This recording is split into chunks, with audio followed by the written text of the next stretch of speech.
ಅಲ್ಲಿಗೆ ಬರಲಿಕ್ಕಾಗಲಿಲ್ಲ. ಬಟ್ ಈ ಸಾರಿನಾದರೂ ನಾವು ಆ ಪ್ರಯತ್ನ ಬಿಡದೆ ಅದಾಗಬೇಕನ್ನೋದು ನನ್ನ ಒಂದು ಮನದಾಳದ ಮಾತು. ಇಲ್ಲಿ ನಾವು ನೋಡ್ತಾ ಇದ್ರೆ ಈಗ 9th ಸ್ಟ್ಯಾಂಡರ್ಡ್ ಮಕ್ಕಳನ್ನು, ಈಗ 8th ಮತ್ತು 9th, ಈಗ ಆ ಮಕ್ಕಳನ್ನು ಇಲ್ಲೇ ನಾವು ಯಾಕೆ ಇನ್ನಷ್ಟು ಒತ್ತು ಕೊಟ್ಟು ತಯಾರಿ ಮಾಡಿ ಅವರನ್ನು 10th ಹೋಗೋಕ್ಕೆ ಮುಂಚೆನೇ 9th ಫಿಲ್ಟ್ರ್ ಯಾಕೆ ಮಾಡಬಾರ್ದು ಅನ್ನೋದು ಒಂದು ಪ್ರಶ್ನೆ ಇಲ್ಲಿ.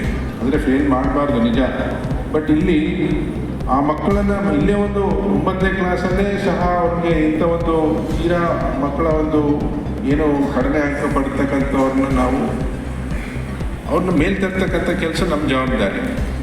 ಸೊ ಅದಕ್ಕೆ ಏನು ಮಾಡ್ಬೋದು ಅನ್ನೋದು ಅದನ್ನು ಒಂದು ಕ್ಯಾಲೆಂಡರ್ ಆಫ್ ಇವೆಂಟಲ್ಲಿ ಅಥವಾ ಸೇರಿಸ್ಕೊಂಡು ಅದನ್ನು ಅಲ್ಲೇ ಒಂದು ಅವ್ರನ್ನ ತಿದ್ದುವಂಥ ಕೆಲಸ ನಾವು ಮಾಡಬೇಕು ಅನ್ನೋ ಒಂದು ಪ್ರಯತ್ನ ಆಗಲಿ. ಬಹುಶಃ 10ನೇ ಕ್ಲಾಸ್ನಲ್ಲಿ ಅವ್ರಿಗೆ ಒಂದು ಬದಲಾವಣೆ ಆಗುವಂಥ ಒಂದು ಸಮಯ. 10th ಸ್ಟ್ಯಾಂಡರ್ಡು ಮತ್ತು PUC ಇವೆರಡಕ್ಕೂ ನಾವು ಹೆಚ್ಚು ಒತ್ತು ಕೊಡ್ತಕ್ಕಂಥ ಕೆಲಸ ಇಲ್ಲಿ ನಾವು ಮಾಡ್ತಾಯಿದ್ದೀವಿ.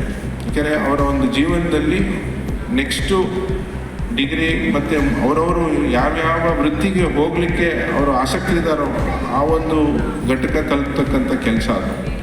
ಆ ಕೆಲಸಕ್ಕೆ ನಾವು ಒಂದು ಏನಿವತ್ತು ಆ ಮಕ್ಕಳ ಒಂದು ಜವಾಬ್ದಾರಿ ಇದೆ ನಮಗೆ, ಅವ್ರನ್ನ ಇನ್ನಷ್ಟು ಅವ್ರಿಗೆ ಹೆಚ್ಚು ಅಂಕಗಳು ಪಡೆದು ಇವತ್ತು ಕಾಂಪಿಟೇಟಿವ್ ವರ್ಲ್ಡ್ ಇವತ್ತು ನೋಡಿದ್ರೆ ನಾವು ಇನ್ನೂ ಭಾಳ ಹಿಂದಿದ್ದೇವೆ.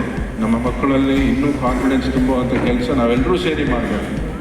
ಯಾಕೆಂದರೆ ಇವತ್ತು ಬೆಂಗಳೂರು ಮತ್ತು ಇನ್ನಿತರೆ ಏನು ನಗರ ಪ್ರದೇಶಗಳಿಗೆ ಏನು ಮಕ್ಕಳು ಇವತ್ತು ಹೋದಾಗ ಅವರು ಅಲ್ಲಿ ಆ ಒಂದು ಕಾಂಪಿಟೇಷನ್ನ ಎದುರಿಸಬೇಕಾದ್ರೆ ಅವರಿಲ್ಲಿ ಕಾನ್ಫಿಡೆಂಟ್ ಆಗಿದ್ದರೆ ಮಾತ್ರ ಸಾಧ್ಯ.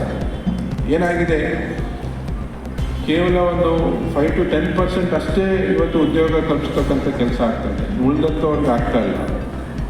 ಕಾರಣ ಆ ಒಂದು ಕಾಂಪಿಟೇಷನ್ ಅಷ್ಟರ ಮಟ್ಟಿಗೆ ಬೆಳೆದಿದೆ. ಸೊ ಅದಕ್ಕೆ ನಾವು ಅಲ್ಲಿಗೆ ಸನ್ನದ್ಧರಾಗಬೇಕು. ಬಹುಶಃ ಇವತ್ತು ನೀವು ನೋಡಿದ್ರೆ ಇವತ್ತು ಮೋರ್ ದೆನ್ 2 ಲಕ್ಷಕ್ಕಿಂತ ಹೆಚ್ಚು ಏನು ಇಂಜಿನಿಯರಿಂಗ್ ಮಕ್ಕಳು ಇವತ್ತು ವಿದ್ಯಾಭ್ಯಾಸನ ಮಾಡ್ತಾರೆ.